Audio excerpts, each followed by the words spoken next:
Il faut vérifier l'intérieur de fût. Comme on peut le remarquer, l'intérieur est propre. On peut donc rechanger les joints de piston et les remonter dans le fût. Ils ne seront pas abîmés. On va maintenant dévisser le piston. Retirer la bague de fermeture du kit tige. Comme ça, on pourra analyser si la tige n'est pas endommagée ni rayée.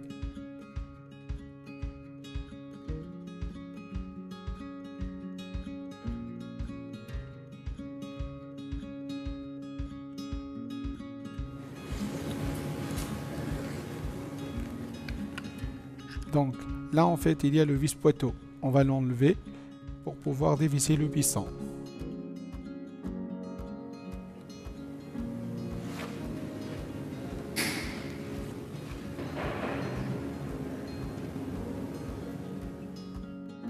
Donc là en fait on va prendre une clé ergot pour pouvoir desserrer le piston.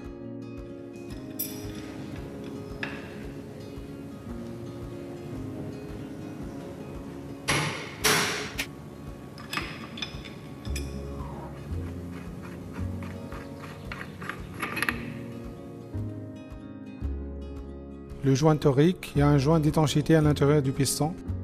Il faut changer parce qu'on voit comme il est pas mal abîmé. Après, le piston lui-même reste correct. Un bon coup de nettoyage, puis on va rechanger les joints et ça sera bon pour le piston.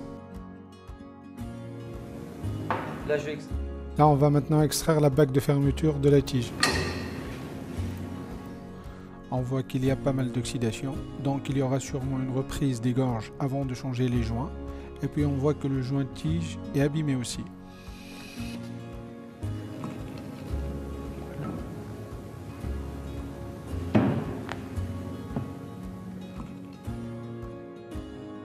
Donc on va essuyer la tige et analyser s'il n'y a pas des rayures dessus.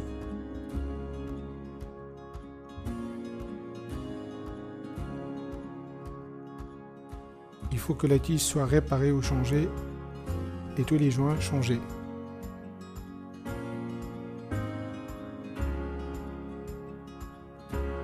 Donc là, l'objectif est en fait de changer tous les joints, que ce soit sur le piston et sur la bague de fermeture. Comme on peut voir, le joint tige est cuit en fait.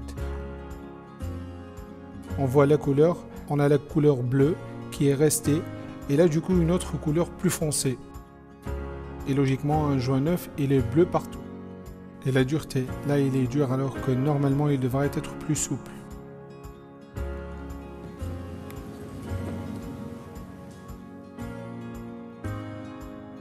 On a plusieurs sortes de racleurs. Ça peut être des racleurs souples ou des racleurs qu'on appelle cage métal, comme celui-ci. Ce sont des racleurs qui sont montés à la presse. Donc, pour les extraire, du coup, on est obligé de prendre une tournevis puis de le décoller.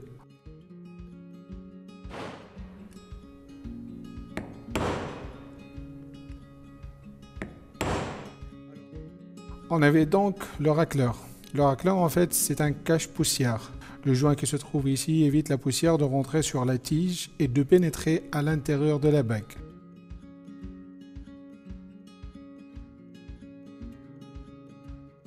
Ensuite, j'ai le joint de tige, lui, qui permet l'étanchéité de la bague sur la tige.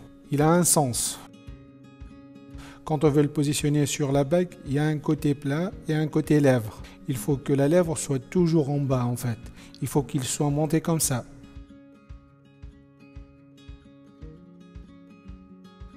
La lèvre en fait qui permet de maintenir la pression d'huile et créer l'étanchéité. Ensuite, j'ai à l'extérieur mon joint torique avec une bague anti-exclusion. En fait, la bague d'anti-exclusion ne fait pas l'étanchéité. Elle sert juste à maintenir le joint torique par rapport à la largeur de la gorge. On a un côté qui est un peu arrondi et un côté plat. Le côté arrondi toujours avec le joint. Et ensuite, le joint de collerette qui fait aussi l'étanchéité de la bague. Avant de remonter les joints, on va enlever l'oxydation à la rouille pour avoir un aspect lisse et propre.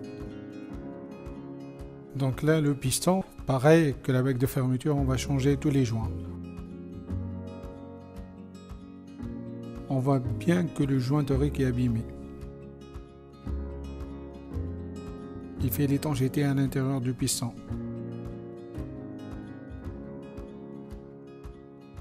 On a le segment de guidage, le porteur, qui est bien rayé. On va le changer aussi pour éviter de rayer le fût. Et le joint de piston, pareil, joint d'étanchéité, on va les changer. Fois que le joint de piston est cuit, donc il faut qu'on le remplace. Donc là, je prends la pochette de joint. Vu que c'est un vérin de notre fabrication, on a tous les joints en stock. Après, si ce n'est pas un vérin de notre fabrication, il n'y a pas de problème là-dessus. On peut avoir les joints à la demande.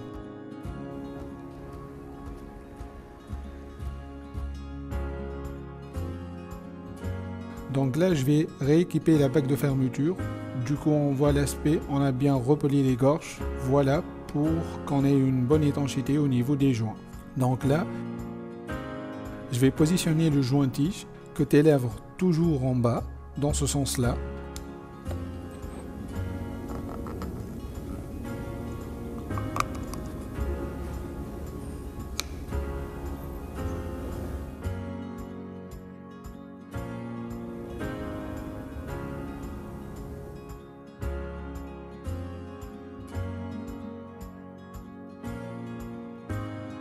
Ensuite, mon joint torique,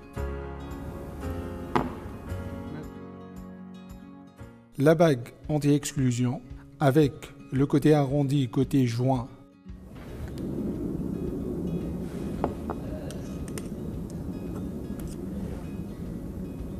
Voilà, comme ceci. Donc, mon joint de collerette.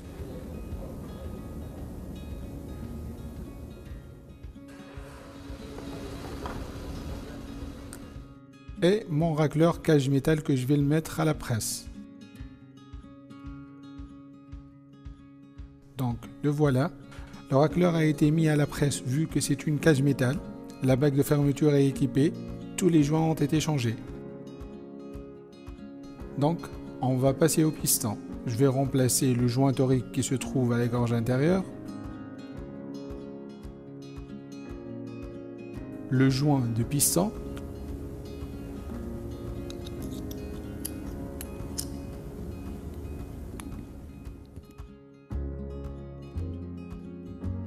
En faisant attention pour ne pas abîmer les joints.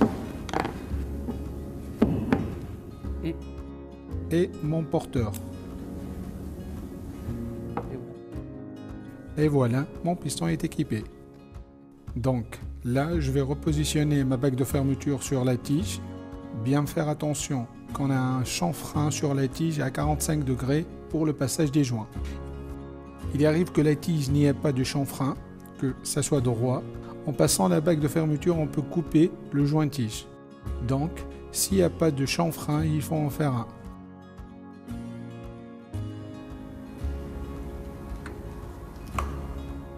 Voilà, donc le joint torique toujours côté tige pour l'étanchéité. Pour l'étanchéité.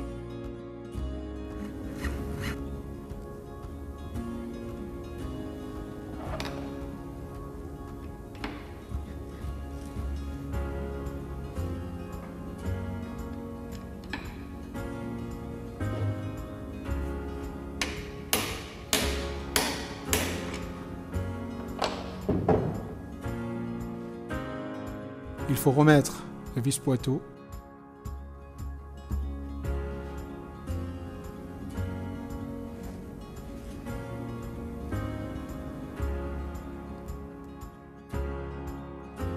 Le kit tige est bien complet avec le joint changé, donc sur le piston et sur la bague de fermeture. On peut remonter le kit tige à l'intérieur de mon vérin.